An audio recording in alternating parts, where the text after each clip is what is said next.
SHAWN, Shan. Alam namin ulam namin ngayon, kalabasa.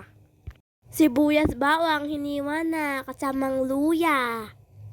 Siyempre ang tahong pinakuluan na. Tapos tinanggal na ang balat.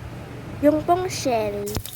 Ngayon naman, iginisa na ang sibuyas, bawang at luya.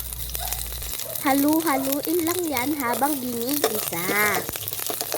Hanggang sa maamoy nyo na ang mabango. Naging-isa. Ay, ang luya tumalon na. Gisa. Ang luya po ang gagawin natin sa pangtanggal ng lansa.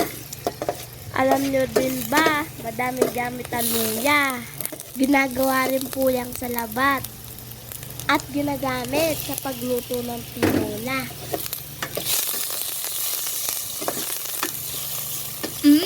Mabango na.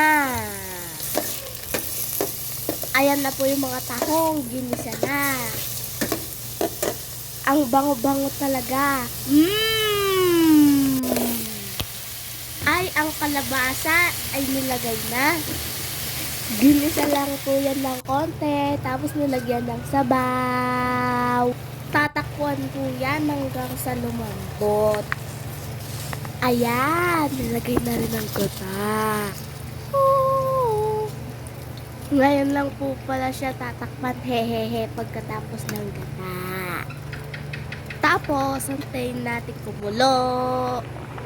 Lalambot na po yan si kalabasa. Masarap na! Ayun no, kita nyo ba? Kalabasa. Oh! Nakapagsaing na rin. I-ready ng kanin. O tara na at kumain. Thank you for watching.